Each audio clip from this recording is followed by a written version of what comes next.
All right, we're going to talk about radiation protection now from your point of view and from the point of view of the healthcare team, right? So the learning objectives here are slightly different because you'll notice we're still at safety. We're Part B, personnel protection, but it says something funny. So this is still part of those 31 questions, right? So I mentioned earlier 31 of the 200 questions are coming from this section. This is still part of that 31, right?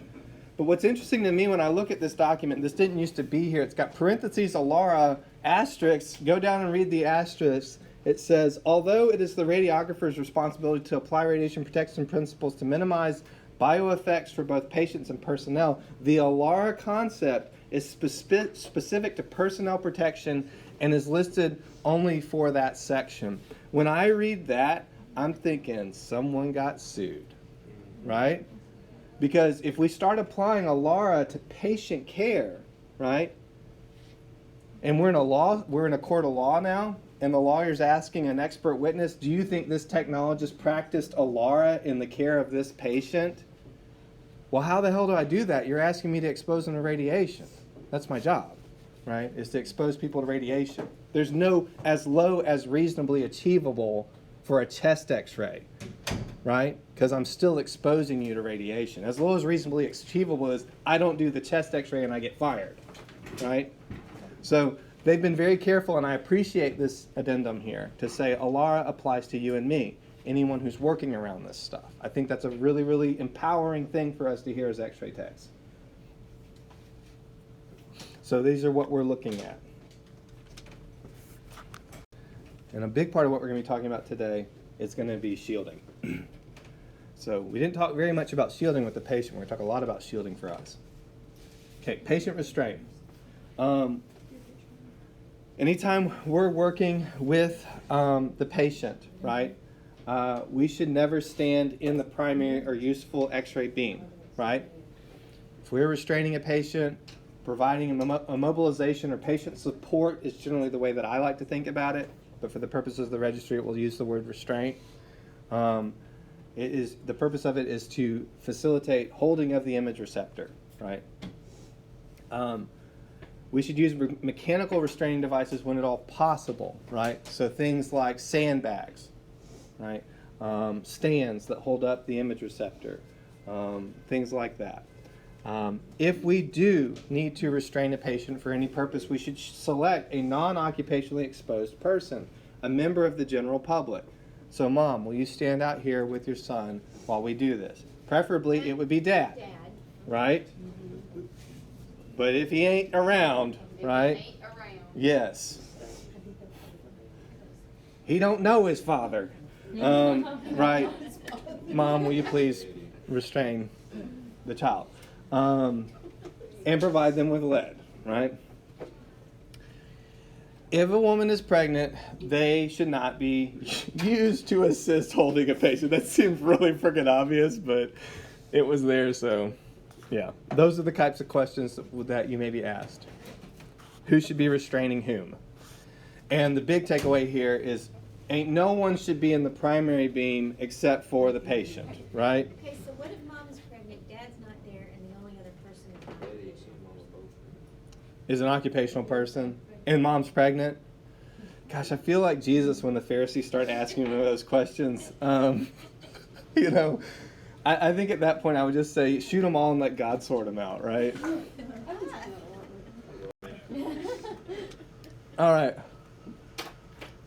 Our main form of occupational exposure is scatter. So anything we can do to reduce scatter reduces our occupational exposure, even if we're standing behind the shielding. Reducing scatter is your friend, because guess what? It keeps scattering. Backscatter keeps scattering, right? It scatters off the patient. It scatters off of molecules in the air. It can scatter around corners. It can scatter just about pretty much any direction it wants to, right? So scatter radiation is your primary occupational hazard in diagnostic imaging. Anything you can do to reduce scatter reduces your dose and the dose of the people you love and work with, even the people you work with and don't love, right? You're doing them a favor, even if they didn't say thank you. So use of appropriate devices is going to be your friend. Also, use of appropriate technique is going to be your friend. I saw some research recently that said that when radiologists and technologists were provided with an instant dose readout device, like a pocket ionization chamber during fluoro procedures. They realized what their scatter amount was, and they started reducing the patient's exposure, right? So that kind of feedback is something that shows a lot of promise for us in this field of ways that we can continue to improve patient care while reducing our own occupational exposure. Another thing that we have to look out for, though, is, and this is still under that umbrella of secondary radiation. So, right, number one, never be in the primary beam, right? Under secondary radiation, you've got number one, scatter, number two, leakage, right? It's under that secondary part. This is stuff that's coming out of the X-ray tube, right, and getting past the lead lining. It should be very, very, very, very small amounts of radiation, because diagnostic X-ray tubes have a protective tube housing around them that is there to protect the patient and imaging personnel from off-focus or leakage radiation. So we know that when radiation is being produced at the point of the anode, it is being produced isotropically in all directions at once, right? Similar to a light source, producing light in all directions at once. We only want to constrain it to the stuff that we want. That's one of the reasons the X-ray tubes are so dang heavy, right? So this X-ray tube housing construction, the number that we need to memorize is at a distance of 1 meter from the X-ray source. It should not exceed 1 milligram air per hour. It's a very, very, very small amount. It's close to or less than natural background radiation, depending on where you're standing. They do not turn the X-ray tube on for an hour and measure the leakage radiation for an entire hour. That's not how they measure this. When the physics department comes in and they do this measurement, what they do is they close down the collimators and they make an exposure of like a second long, and they extrapolate that out, right? They say this is what the exposure rate was from leakage radiation in 1 second. Now multiply that a few times and you've got what the leakage radiation rate should be in an hour. That is at its highest possible operating amount. So anytime we've got protective tube housing, it's going to reduce that off-focus radiation. And this may be a repeat slide. I apologize. But this just provides us with an illustration of that off-focus radiation being stopped by the protective tube housing.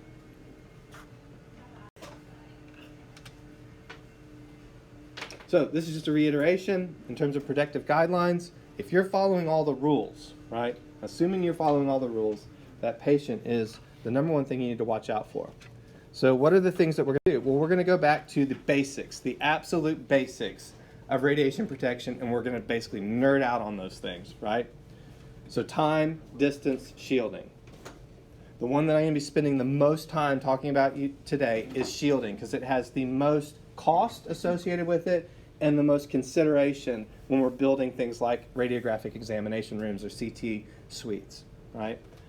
So, but just to state it in its most basic form, decreasing time, right, around a radiation source, increasing distance from the radiation source, and interposing some shielding material between myself and the source is the best way I can protect myself from radiation exposure, right?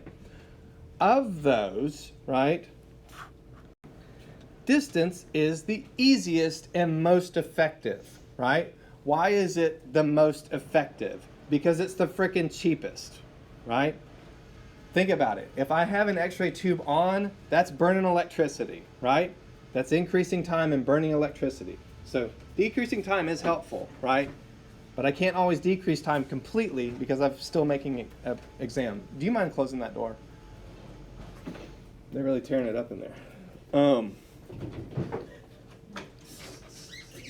We're going to call distance the most effective too because it significantly decreases dose if we just take a few steps back, right? So you'll see some problems on today's test asking you to calculate things like the inverse square law, right? So here's a simplified version of the inverse square law that I really like.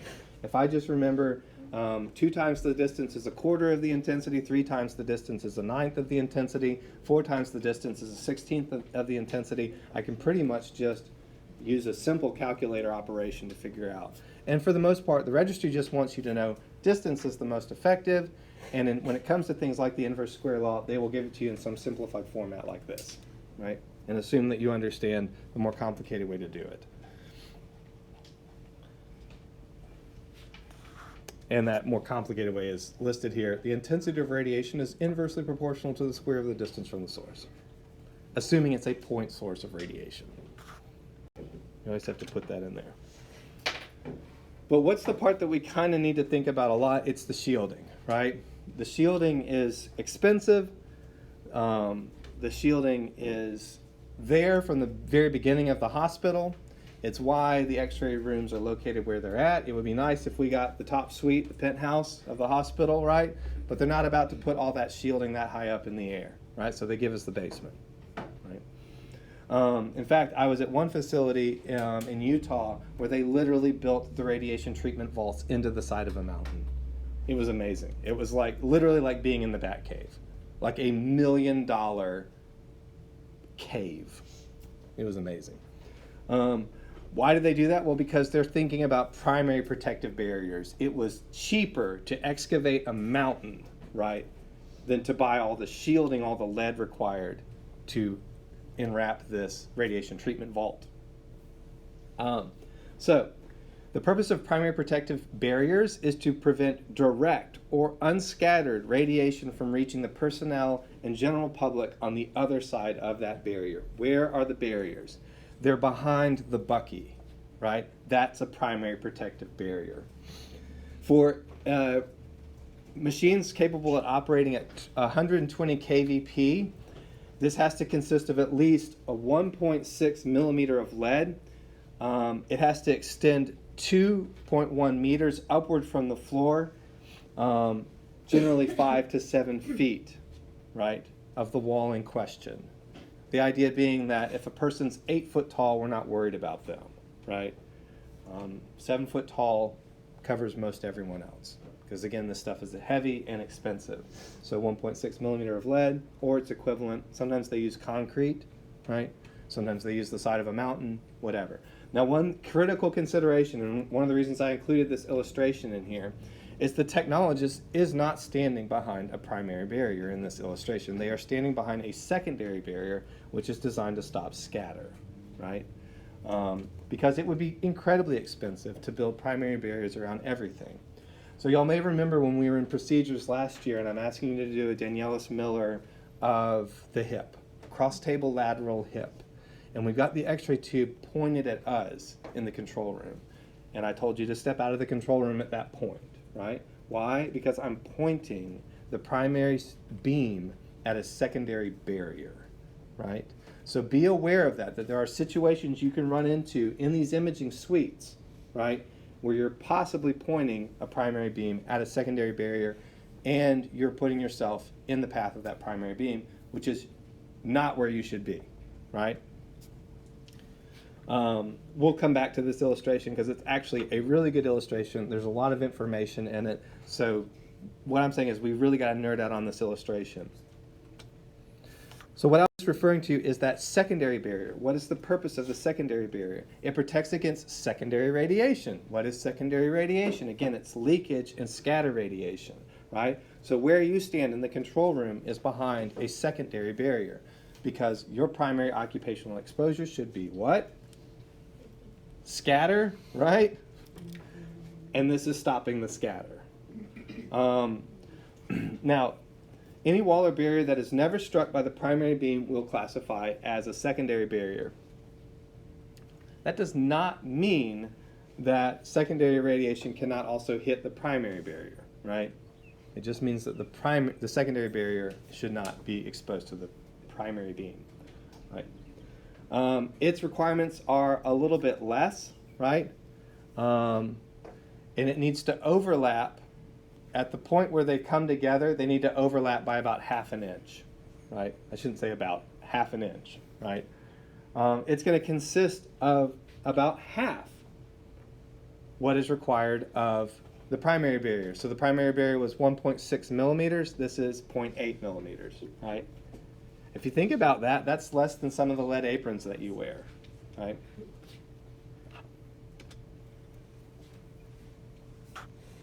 In terms of using this secondary barrier, you should remain completely behind the barrier, right? That seems really freaking obvious, but I've been at some clinical sites where there is no way to remain completely behind the barrier. right? I won't mention any names.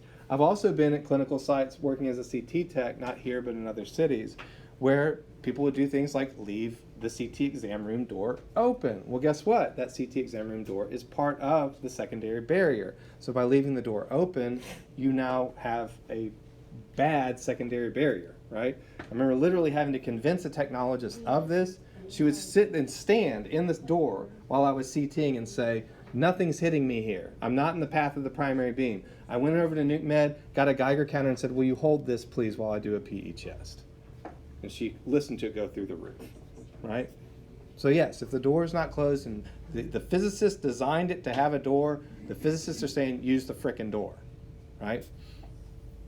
The observation window that you're using typically consists of 1.5 lead equivalent, right? So they stepped it up if you're behind the window.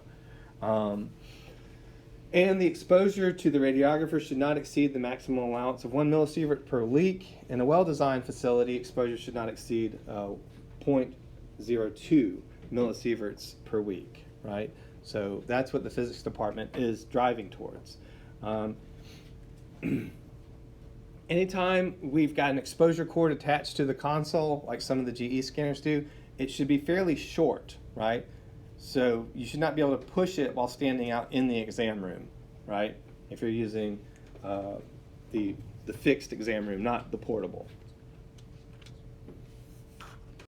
Going on with this control booth barrier, right? This is going to be located in exam rooms, like so X-ray exam rooms or non-portable radiographic equipment. That's what I'm describing right now. Again, it should also extend about 7 feet up from the floor, so 2.1 meters up from the floor, and be permanently secured to the floor. It's not something that rolls around or moves. It's built into the wall. When they design things like elbows, so I know that some of the X-ray rooms that you've been inside of have an elbow to them. The design of that elbow is called a radiation trap, and the idea with that trap is that the scatter would have to scatter a minimum of 2 times before it could get around that elbow shape, right? So that's why it has the shape that it has, is they've calculated how many times it would have to scatter to get around there and reach you.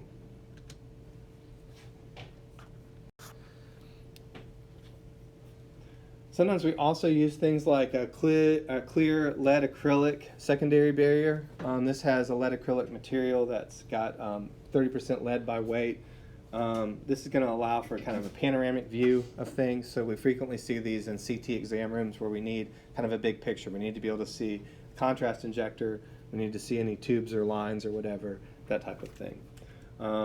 These X-ray barriers should be shatter resistant, right? So if we have a deranged patient who throws a fire plug or something at us, like it should be stopped by the lead barrier, right? Again, regardless of what the barrier is, right? So if we've got one on wheels, it should be 7 feet tall, right? So the ones that we wheel into the OR, the reason they're so big is, again, these requirements here. And the lead equivalency is generally everything from 0.3 to 2 millimeters, so 0.3 millimeters to 2 millimeters. When it comes to shielding us as we're working in like fluoroscopy, we use aprons, right? The physical weight of these aprons is of concern because the risk of actually hurting the lumbar spine is legit, right? So I've seen technologists that work a lot in the OR, they start buying back braces, right? For good reason, right? Buying good shoes is a legitimate concern, right? If you're working and wearing lead aprons a lot. I have also seen garments that are impregnated with tin. So there's actual scrubs now that are being produced that are radiation resistant scrubs. Those are out there. They're now, I've not ever used them or worn them, but I've read about them. So for 100 kVp, the lead apron needs to be equivalent to at least 0.25 millimeters equivalent, but 0.5 is going to be your best bet. 0.5 is in that sweet spot between shielding you from a lot of radiation, like close to 96% of the scatter, right? While at the same time not killing your back, right? Yes? Would those like copper compression socks work as a... Yeah, I think compression socks, anything you can do to kind of hold yourself together, right? You know what I'm talking about, like copper fit? Or... Oh, would they actually shield from radiation? Yeah. They might. That's a good question. It'd be a good experiment to do. We should try that out. So the 0.5, and then if, so again, 0.5 is generally the most recommended of those. There are pregnancy-specific lead aprons out there, and they generally are 0.5 with a 1 millimeter band over the area of the abdomen, right? I remember working with a radiologist who, she pretty much always wore a pregnancy-style lead apron, and so she had it marked. It was her name. You couldn't touch it or even look at it, right? Gloves need to be 0.25 millimeter lead equivalent. They can be higher, but much higher than that, they get very difficult to use, right? They're already difficult to use as it is. Again, it's interesting to think about this, but nuclear medicine does not use gloves. Why? Because the shielding would not help at all. They just minimize time. The shielding would get in their way, and so they want to decrease time. They throw the gloves aside and decrease time. They are making now gloves that are basically sterile procedural gloves that have some radiation resistance in the gloves. So I've seen those out there as well that are basically sterile scrub gloves that are radiation resistant. But they probably are not going to be quite to the degree of the 0.5 millimeter gloves. Thyroid shields should be a minimum of 0.5 millimeter lead equivalent. So thyroid shields, they don't give you a lot of variation. It's kind of nice, just 0.5, right?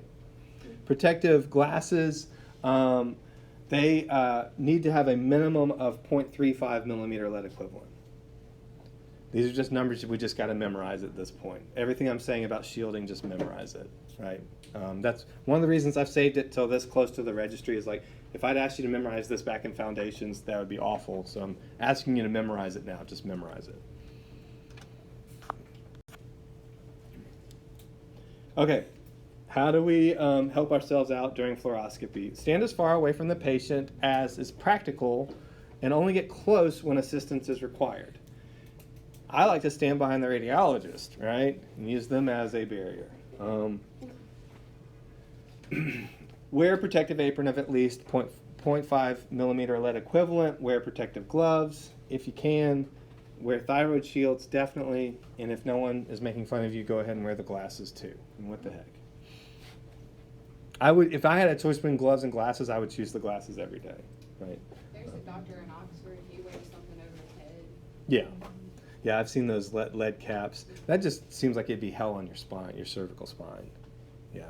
And I don't know what exactly up here I'm protecting. This is the last thing to die from, radiation exposure. And I'm not worried about the hair loss at this point. So, remote control fluoroscopic systems.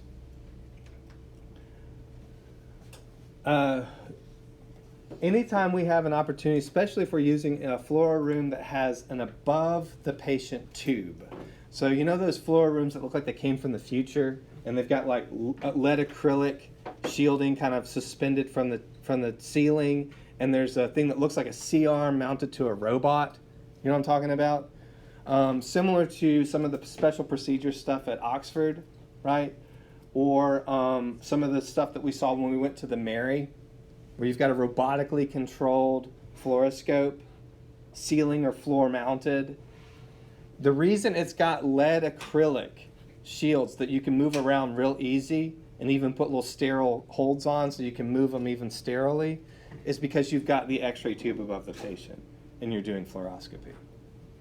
So anytime you have an opportunity to remotely control the fluoroscope, do it, right? Anytime you can be behind a secondary barrier while you're running the fluoroscope, do that, right? That's going to provide the best radiation protection. Regardless, all these fluoro units use a dead man switch.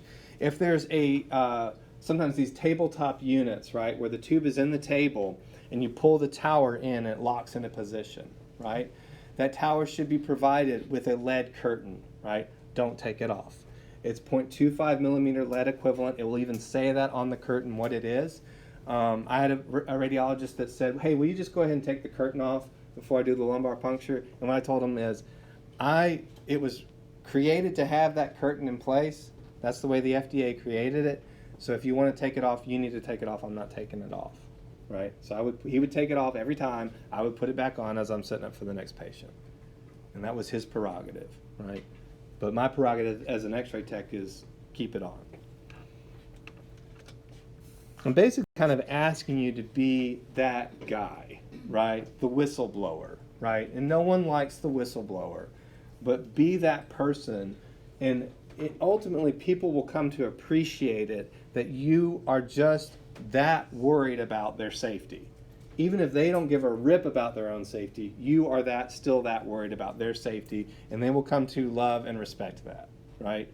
They may not like it at first, they might bristle at it initially, but go ahead and be that girl or that guy.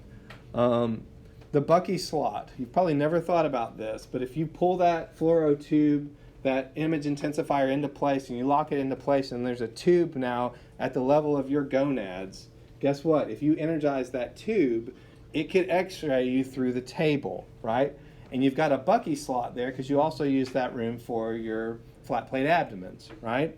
That Bucky slot should close, right? You should not be able to do diagnostic x-rays with the fluoro tube in place. The minute that you lock it into place, the Bucky tube locked for business, right? And that locking mechanism should have a 0.25 millimeter lead equivalent. I've seen a lot of registry questions about that because it's the kind of minutia they want you to know. Why? Because it's shielding your gonads.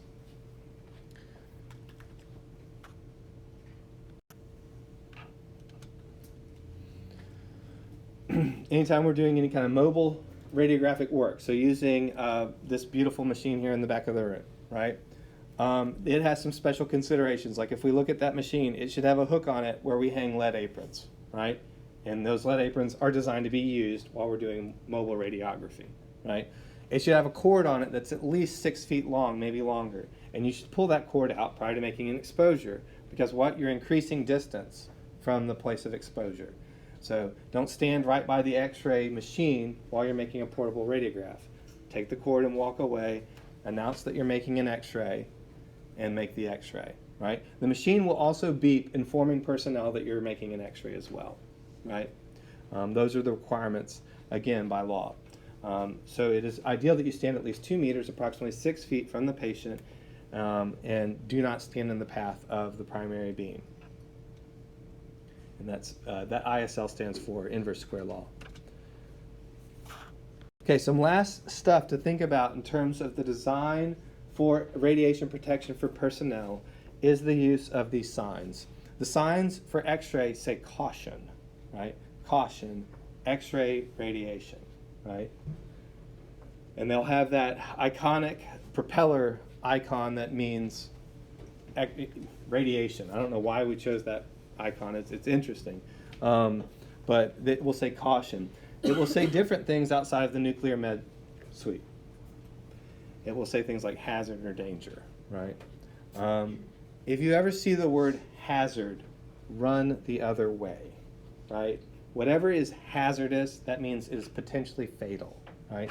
Caution is nice. Caution is like, it might scald you, right? It's like the McDonald's coffee sign. All right. They have to be posted in an area where radioactive materials or radiation sources are being stowed or used or stored.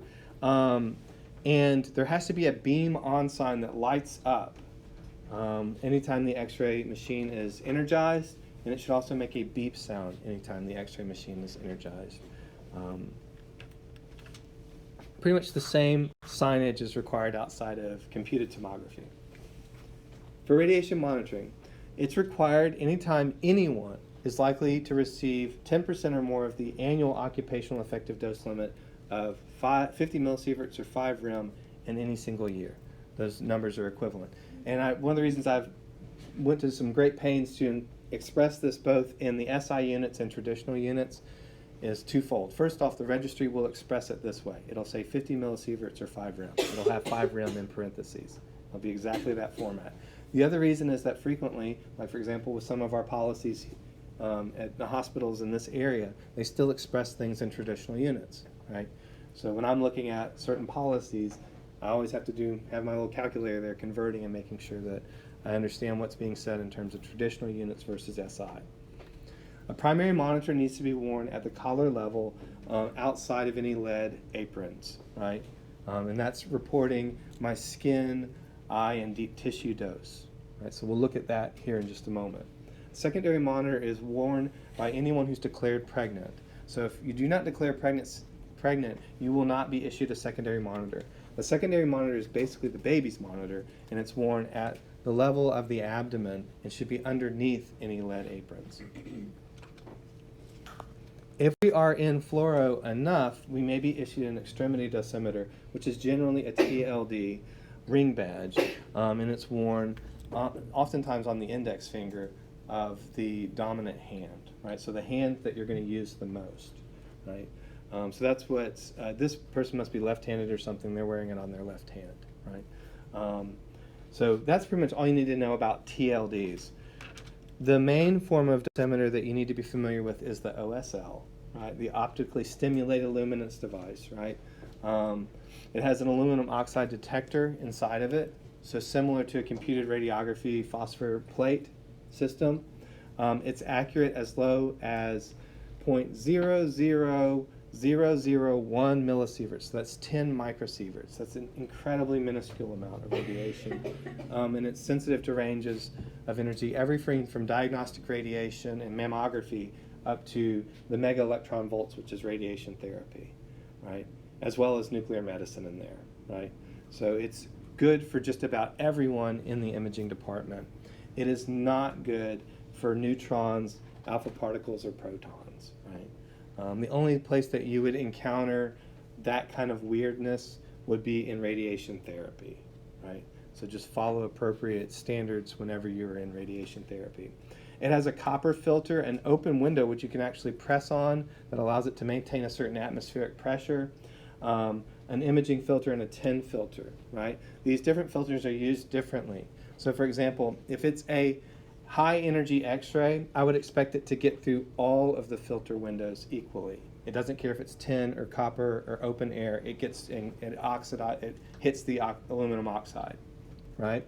If it's a weaker energy X-ray, it should be stopped by the copper filter, but perhaps get through the tin or get through the open window.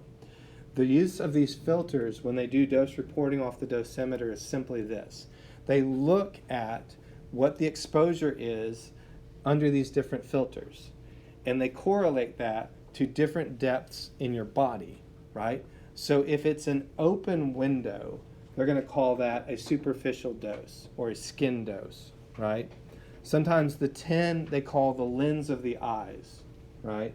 So it's slightly deeper than the skin, right? Because the lens of the eye is slightly deeper than the external sclera of the eye, right? And then they have a deep tissue dose. That would be things like bone marrow, a bone marrow dose. That's going to be reported by the copper, right? So they look at what type of radiation has this individual been exposed to, and that's one of the strengths of the OSL detector. Finally, we had some questions earlier about the NCRP report number 116. Like I said, I've read over it. I find it to be a fairly confusing document, and maybe it's about due for a revision. It came out some time ago.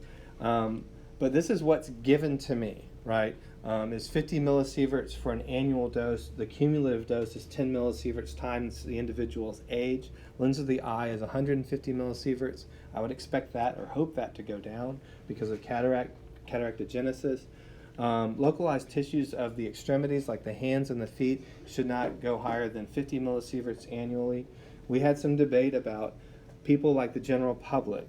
It's 1 millisievert for continuous or frequent exposure. That would be someone who is assisting during a diagnostic procedure, right?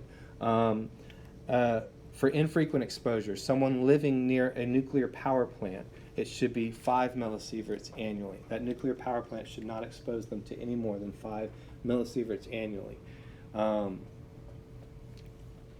Actually, I lied. Scratch that and reverse it. Everything I just said. So 1 millisievert is that person living by the power plant. 5 millisieverts is the person who's assisting in the radiographic suite. I apologize. Their lens of the eyes and hands and things like that can also be reported. The significant thing to understand about these things is largely the last thing, E, in terms of like who are we worried about when it comes to occupational stuff. It's you and the next generation, right? So baby. So the ones to think about there, it's 0.5 millisieverts monthly equivalent dose limit, and for the entire gestation, it's 5 millisieverts, right? So it's back at that infrequent exposure level to the general public. All right, the final thing that the registry asks us to consider is radioactive materials storage and handling, right? Can radioactive materials be stored in the X-ray imaging suite? The answer is yes, they can be stored in the X-ray imaging suite, but they have to be inside of a proper container, right? Oftentimes that container is a large lead cabinet, right? And it will have separate labeling on that lead cabinet that radioactive materials are being stored in there, right? Radioactive materials can also be stored inside of a radiation treatment vault, right? They would also require that lead cabinet, right? The main concern that I would have, though, for y'all is the potential for contamination to radioactive isotopes, particularly in the form of some bodily fluid that has come out of a patient who's recently had either a brachytherapy treatment or nuclear medicine procedure, because I have heard of cases of radioactive blood on the ground, right? So, in the event that you learn that a nuclear medicine patient has thrown up, defecated, peed, bled, sweat, spit, done anything, anywhere in the department, treat that as not just biohazardous waste, but radioactive waste, because it is both, right? And the cleanup of that, for the most part, should be handled by nuclear medicine. That's what the policies and provisions at most facilities require. If it got on you, though, right, this is the stuff you need to know.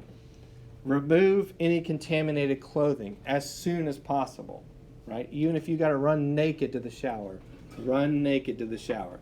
Get the contaminated clothing off of your body and placed in an appropriate nuclear medicine container. Immerse yourself in water. It is particles, right? Get the particles off of you, right? Do not ingest them. Don't pick your nose, right? Don't do anything like that, right? Thank you. Use, if it's provided, use the special scrubs that may be given to you by nuclear medicine to get the stuff off of your body, because some soaps work better than others. You're literally trying to get weird little dirt off of you, is what it is. If there's a wound containing radioactive material, it needs to be treated with the utmost care, right? And largely, we should get that radioactive material out of the wound as quickly as possible, right? A simple rinse of the area is usually sufficient. At some point, someone other than you needs to use a Geiger-Muller counter to figure out if you're still contaminated. Why would I stress that it's someone other than you? Right. If you contaminate the GM counter, now you're SOL. You're literally up a creek without a paddle, right? Because that GM counter is the only way you're going to know, are you really clean, right? So if you contaminate the GM counter, you're screwed, right? So treat yourself as contaminated. Anything you touch becomes contaminated, and get the stuff off you as quickly as possible. Thank y'all.